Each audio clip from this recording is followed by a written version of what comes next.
Olá, meu nome é Felipe Bellini e estamos aqui com mais um vídeo no canal e fazia tempo que eu não batia um papo com vocês assim, tete a tete. Esse vídeo eu vou chamar de Professor e sua relação com a sociedade, o papel do professor na sociedade. E a gente vai conversar um bocado sobre esses 2 últimos meses que eu não tenho feito esse tipo de vídeo, no qual aconteceu muita coisa aí. Jair Bolsonaro eleito presidente, tomou posse, tantas e tantas retrações no meio da educação, a comunidade temerosa, 1001 cobranças. Mas para começar esse papo, eu quero contar um pouquinho para vocês sobre um treinamento, uma formação de professores que eu dei em novembro, no final do ano. Era meio que um fechamento dos programas locais de educação e eu fui chamado para ministrar um dos cursos que ia ter nessa formação. No decorrer desse evento eu vi muita coisa, fiz muita anotação, que são mais ou menos esses papeizinhos que eu tenho aqui para conversar com vocês. E logo no início, eu sentado lá na cadeirinha com todo mundo para ouvir a abertura do evento, muito professor lá reunido, fiquei um pouco chocado com a quantidade de cobranças que o professor recebe. Fim de ano, e começou a se falar dos papéis do professor, o que se espera de um professor, e se esses professores refletissem se eles tinham atingido isso ou não. E daí falava-se assim: o professor, ele é empreendedor, ele é um agente transformador na sua comunidade, no seu espaço. É aquele que lembra a quem esqueceu de onde veio e que não sabe para onde vai, onde está e o que faz. O professor deve transformar as pessoas. O professor deve ser criativo. O professor deve ajudar a gente, nos ajudar o aluno e a família do aluno. O professor não pode desistir. O professor deve ajudar a resolver os problemas das escolas. O professor deve se importar com a alimentação do aluno. O professor não pode comer da alimentação do aluno. O professor deve estar atento para ouvir as queixas de seus alunos. O professor não deve se colocar às queixas dos seus alunos.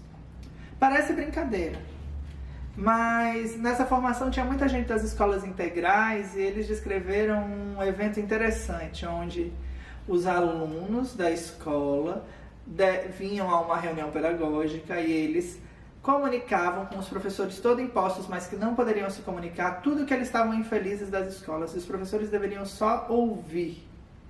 Ouvir sem explicar contexto, ouvir sem ajudar a somar, ouvir sem esclarecer dúvidas, ouvir sem se defender. E parece que nessas estruturas do Banco Mundial é assim que se pensa. Que o professor tem muitos papéis e ele carrega uma enorme bacia e a cada vez que se bota alguma coisa nessa bacia, o professor se curva mais. E a gente tem se curvado há muito tempo. Se curvado a obedecer, se curvado a ouvir e agora se curvado a nos calar.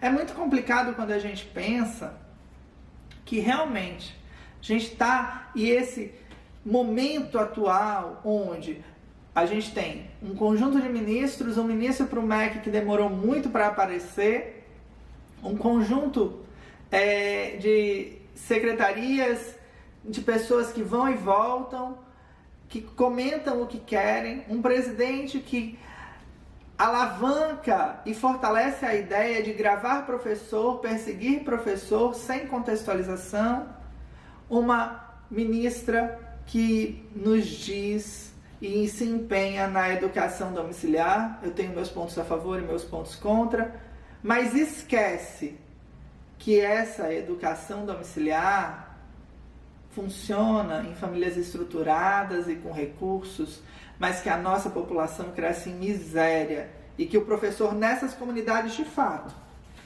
é aquele que traz experiências, que traz a chance do diálogo, que tem a instrução para mediar a informação. Estamos num momento de internet. Internet 2.0, agora internet 3.0. E tudo isso me faz crer que a ignorância no discurso está prevalecendo. Veja bem o que eu estou dizendo. Hoje, qualquer um tem um celular, qualquer um tem um computador, qualquer um faz um vídeo no YouTube, posta um comentário, posta um post no Facebook, vira notícia. Realmente, qualquer um, da mesma maneira que eu tenho, tem condição de gerar engajamento quando ele tem alguns equipamentos tecnológicos. No entanto, essas pessoas esquecem que para dar informação é necessário ter a informação. Para discutir e para falar, todo mundo fala. Mas para fazer a boa discussão, a gente precisa dialogar com o conteúdo. Então a gente tem um monte de gente aparecendo aí no YouTube, um monte de gente aparecendo no Facebook, a desinformação come solta. Cada um fala o que quer, cada um tem uma verdade, e vivemos num mundo em que a verdade é do cara que eu gosto mais, é do que grita mais, é do que é mais popular. E no entanto, as pessoas que sabem, que mediam, estão sendo caladas, e se você não prestar atenção, você não vai perceber que teu professor entra em 2009 diferente na sala de aula. Ele entra agoniado, ele entra tenso, ele entra sem saber como é que vai ser o plano de recursos dele, se o Fundeb vai continuar no ano que vem, se esse governo vai perseguir, se ele vai receber punição. Jogou-se na escola agora mais um critério, mais um papel, assim como se joga nas costas dos professores corriqueiramente, que agora ela tem que avisar quando o aluno tem 30% das faltas. Certo? Não acho que isso é uma coisa ruim. Só que é mais um trabalho, mais um serviço. Você já visitou uma escola pública? Não? É comum as pessoas rejeitarem as escolas públicas, terem medo, acharem que as pessoas das escolas públicas são sim, certo? Seres de periferia, talvez leprosos nas cabeças. Isso é bem chocante, mas é a realidade. Classe média alta não vai em escola pública, classe alta não vai em escola pública, porque a gente trabalha com classes muito próximas do que são os indianos, com as suas castas. E isso é bem ao ver da nossa sociedade doente. E quando você fala direto, você é meigo como um coice de jumento, meiga como um coice de mulo. Você é aquela pessoa que diz e que incomoda, e que não é quista, e que fala demais. Mas, na verdade, se você tem a informação, é você que tem que estar falando. Só que quem tem a informação hoje tem medo de falar. Porque tem tanto troglodita aí com a voz para falar o que quiser, para dar na telha, e tem suas multidões de fã, que se você tem um pouco de critério no que vai dizer, você é mudo. Mas vejam só, o que acontece é que a gente está vivendo uma nova sociedade. E no crivo da informação, a gente está sendo idiotalizado. Mas você já parou para pensar que não é só no crivo da informação que a gente está sendo idiotalizado? Você já parou para pensar que esse professor transformador tem um papel na sociedade, e esse papel na sociedade está em transformar essa sociedade? Na Grécia Antiga, o Aristóteles foi mentor do Alexandre o Grande. E quando ele era mentor do Alexandre o Grande, era uma turma circular de poucos alunos, e essa turma circular de poucos alunos tinha as aulas possíveis e impossíveis com aquele orientador, filósofo, que se metia, que tinha lá a liberdade de conduzir o debate, de gerar discussão, de fazer com que o seu aluno visse. E agora, na era da informação, onde se o aluno só vai para a escola se ele quiser, porque ele tem ali a informação na internet o tempo inteiro, o professor tem que virar um palhaço para chamar a atenção, mas não pode dizer o que pensa, porque tem que se calar. Vejam só, a gente tem diferentes desafios no mundo de hoje. E esses alunos estão no Brasil. E no Brasil, até pouco tempo atrás, a gente tinha duas causas principais de morte: acidente e homicídio. Hoje a gente tem, o suicídio chegando com o homicídio. No mundo já é acidente e suicídio. Só que você sabia que a cada ano que passa a população brasileira está mais doente? Principalmente nas comunidades ricas, porque os pobres ainda não conseguem se tratar. Eles estão doentes, mas a gente não sabe que eles estão, não é verdade? Então, assim, as crianças hoje vivem sem limites. E são essas crianças sem limites, com o pai fora da escola, com o pai ausente, com o pai que não retorna, que a gente recebe na sala de aula. E essa criança, ela está o tempo inteiro tendo que se relacionar com pais chapados. O pai que toma Rivotril, o pai que toma fluoxetina, o pai que toma qualquer outro calmante, doente, tem que tomar. Mas e aí? E essa criança? E esse atendimento? E daí vai para as costas do professor. Pensa numa bacia gigante e vamos colocando. Professor recebe crianças mimadas, filhas e filhos de pais que estão lá cheios de fluoxetina, trabalhando o dia inteiro, e daí aquelas crianças pegam e tomar Ritalina. Enfim, a nossa sociedade está medicada. E a gente está virando um Estados Unidos, onde a gente tem apenas 30% dos médicos para atender, e onde a gente tem apenas, certo, uma desigualdade gigante, sem reforma agrária, sem atenção ao outro, sem diálogo, sem posto de saúde, sem escola decente, sem estrutura para transformar isso. Cabe a quem, então, mudar? Como é que a gente pode ajudar essa sociedade? E quem é que ajuda? É o professor. Não importa quem, não importa a família, sempre tem um professor intermediando. A Damares está aí para dizer o contrário, né? Ela quer agora desenvolver aí, né, o homeschooling. Ah, Felipe, você é contra o homeschooling? Como eu disse, eu tenho minhas posições a favor e minhas posições contra, mas o homeschooling é para famílias ricas, com um programa de Estado, com um material didático e funcionando. Se você entrega um kit de material didático para um pobre, do qual o pai está sempre ausente, do qual não tem ninguém para acompanhar, não funciona. Então o que a gente tem, felizmente ainda, é o professor ali. E esse professor é odiado, e esse professor é implicado.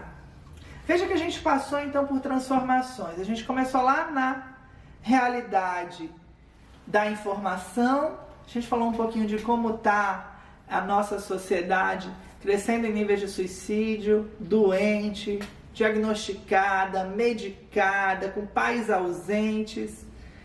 E agora a gente tem o virtual. Sabe o que é o virtual? O virtual é que está todo mundo na rede. Se antes a gente se importava com o que as pessoas pensavam da gente aqui fora, hoje a gente se importa muito mais com o que elas pensam na rede social. O número de curtidas conta, o número de likes conta, o número de favoritos conta. Só o que não conta é a gente. Eu vivencio isso. Eu vejo várias fotos de Instagram compartilhadas com o filho, e o filho cansa de chorar doente depois que não tem mais a foto. Eu canso de ver pessoas em fachadas de shoppings, em fachadas de pontos turísticos, mas que não gastam o dinheiro indo no museu que eles estão tirando foto na frente. E tudo isso é aquela ideia do contexto do grotesco, onde a selfie, a imagem para o outro, conta mais do que o teu viver. É a prova de que a gente está vivendo online. Esse pai doente, esse pai ausente, ainda vive em um mundo online que ele se importa mais do que um mundo real. Onde todas as pessoas são felizes, bem vestidas, queridas, mas lá, no outro lado da tela, na carne e osso, passam mal, sofrem, choram, ausentes, tristes, infelizes. Se você olhar o meu Facebook, se eu não tivesse apagado a maioria das minhas postagens, você ia ver que em alguns momentos eu gastei dezenas, quase centenas de comentários em uma única postagem, defendendo um ponto de vista. Ah, que loucura é essa de que eu tenho que passar um dia inteiro vivendo dentro do celular, mas esquecendo que a minha vida está aqui fora, no corpo, na ação. Enfim, o mundo passou a ter um valor diferente. Uma catástrofe ambiental já não importa tanto, por mais que a mensagem, o post alcance tanta gente, porque é como se a gente ficasse dentro da Matrix, lá dentro, perdidos. E o post de Facebook elimina tudo. É só mais um post que eu compartilhei. E a cada vez mais eu estou na nuvem. Mas cada vez mais também eu estou na bolha da nuvem.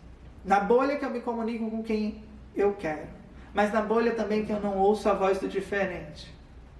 Onde quem é meu amigo me passa opiniões um pouco divergentes como se fossem verdades. Mas eu não consigo entrar em contato com um especialista. Porque por mais fácil que seja clicar, o brasileiro vive de manchete. Quer ver uma prova?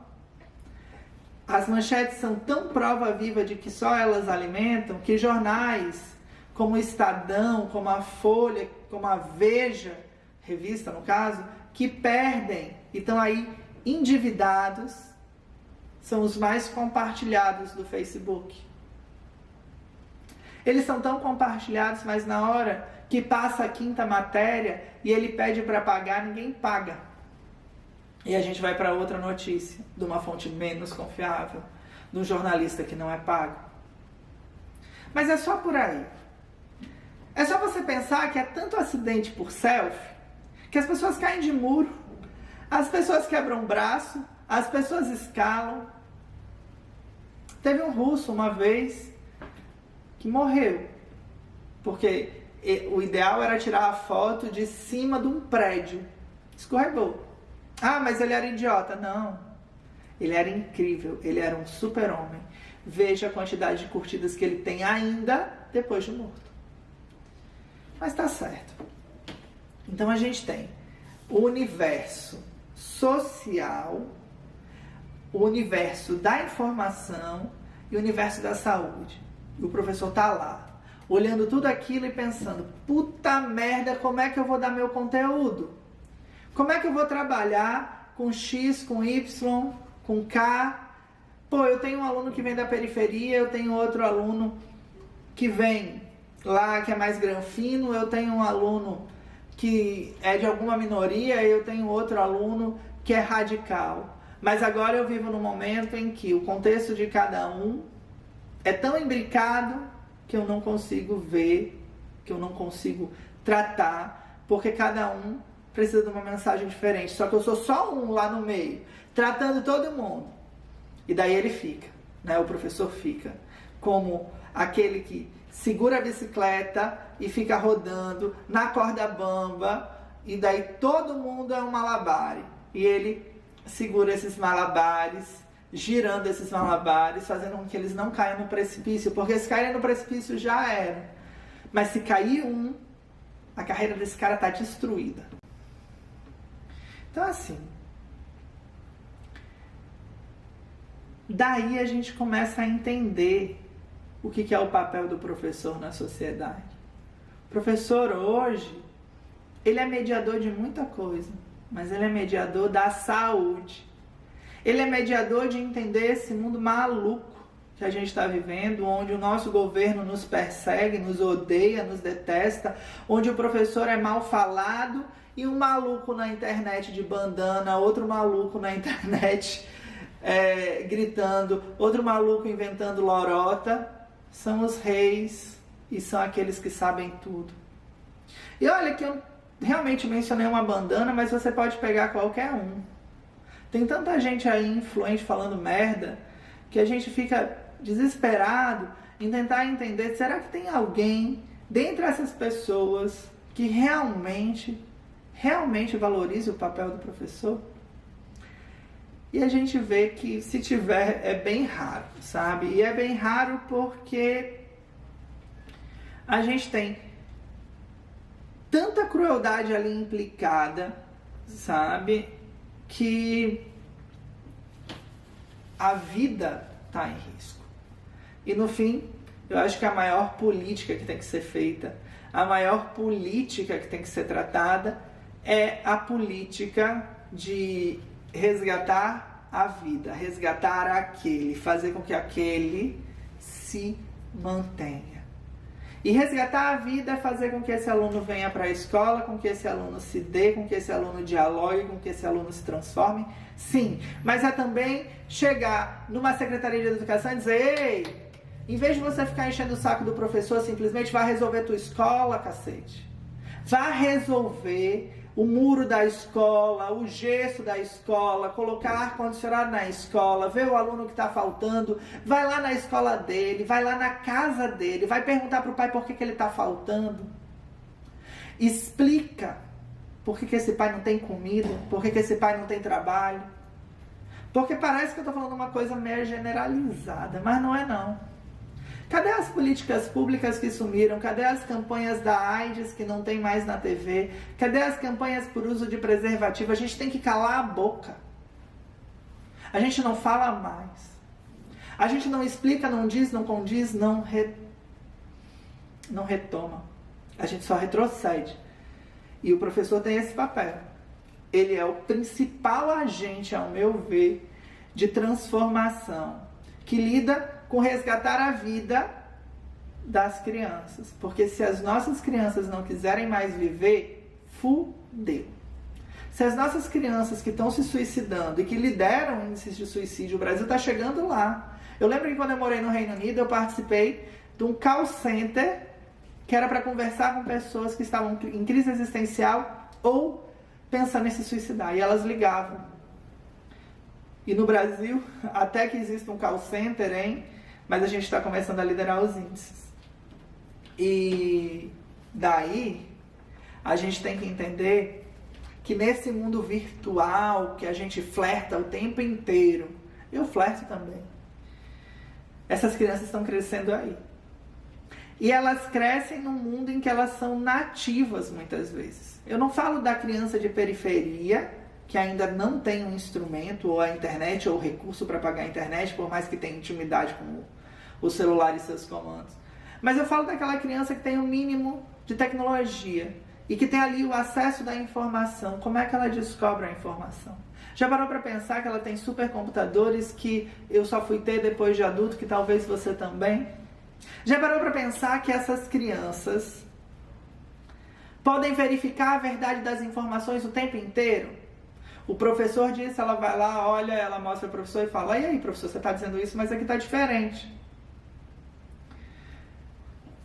Só que essa criança também, que tem que aprender a verificar, que tem que aprender a mediar, que tem que aprender que o celular é o melhor amigo mesmo para a informação, é aquela que precisa de um guia. E que se querem calar esse guia, não temos mais para onde ir. Porque o mundo hoje é de compartilhar. E as crianças, como eu disse, se formam na internet. Então, o papel do professor na sociedade, a relação do professor com a sociedade, está em transformar, está em ajudar a vida, mas está em ensinar a usar a principal ferramenta imbrincada no homem. Ensinar a usar o web, ensinar a transformar, fazer com que o ser humano não fique exausto, porque a gente está num momento em que a gente simplesmente fica exaurido de tanta informação. Mas é assim. O professor não manda mais. Na verdade, se a gente for olhar o ciclo da família, a família não manda mais. Se antes o pai saía para trabalhar e a mãe mandava na casa inteira, hoje quem manda são os avós, são os primos, são os vizinhos. O pai só aparece, ou a mãe só aparece. Eles só aparecem na hora de dar a surra. E daí não resolve nada. Uma vez eu vi um vídeo na internet, não sei dizer de quem, que dizia assim: o pai, ele dá o telefone, achando que o telefone tem valor, mas a criança não nota o valor. Para a criança, o que o pai que deu o telefone está dando é o tempo. E para o pai que não sabe e que é ignorante, ele está dando dinheiro, mas ele não está dando dinheiro. E não tem valor e não tem sacrifício naquele telefone. O que tem é a ausência do pai na educação, a ausência do pai no diálogo, a ausência do pai na transformação do filho. É o pai ser cúmplice do filho que desrespeita, do filho que odeia, do filho que é violento, do filho que é intolerante, do filho que absorve todo tipo de lixo da internet. Então, assim, sendo bem sincero, quem manda hoje são as avós. Quem dialoga hoje são as avós, que dialogam 3 gerações, 2 gerações depois, e que não sabem nada da realidade real dos seus netos, que estão dentro da internet. Então, ele é tão quietinho no quarto, vai se ver o inferno que esse menino está fazendo na internet, vai se analisar os perigos que ele está correndo, vai se ver o que ele está ouvindo e de quem ele está ouvindo. Então, quando eu comecei esse vídeo, o assunto era esse, falar sobre a desinformação que a gente vive, a comunidade doente que a gente vive e o paralelo do mundo virtual, como ela atinge a gente, que esquecemos do mundo presencial, e como os nossos filhos, as nossas crianças são geradas nesse mundo caótico. Acontece que o que estão cobrando aí nas reuniões pedagógicas é que o professor seja o super-herói. Mas ao mesmo tempo que eles estão cobrando é que o professor seja calado, seja quieto, seja subserviente. Mas a nossa sociedade não permite que a gente seja quieto, não permite que a gente seja subserviente, não permite que a gente seja mula de Estado ou, certo, baixa o lombo para levar chicote de pai ou chicote de agressor imoral. O que acontece é que o professor tem sim um grande papel, um papel desafiador, talvez o maior papel que um profissional jamais teve. E eu não digo antes, eu digo hoje. E esse papel é de engajar, é de fazer com que o aluno se importe, com que o aluno tenha uma causa, é de se colocar, é de mostrar a cara. E é sim de transformar, muitas vezes sem família, totalmente sem Estado, sendo o único pilar que segura o triângulo social da educação, Estado, Estado, comunidade e escola, é a única que está ali, é o pilar da escola, ainda, quase que destruída, sustentada pelo único profissional que se importa, dentre tantos, e eu estou sendo muito egoísta, assim, certo? Que são os docentes, e docentes professores, e merendeiros, e diretores, e coordenadores, porque todos esses estão ali, preocupados todos os dias. Mas não é que o pai não queira, não é que o pai não ame seu filho, é porque esse pai está dentro do sistema, louco, sofrendo de lavagem cerebral o tempo inteiro, doente. E o Estado está lá, ganancioso, ceboso, necrosando e matando a gente, cada dia mais um pouquinho. É isso. Meu nome é Felipe Bellini, eu espero que você tenha gostado desse vídeo. Até a próxima. Tchau, tchau.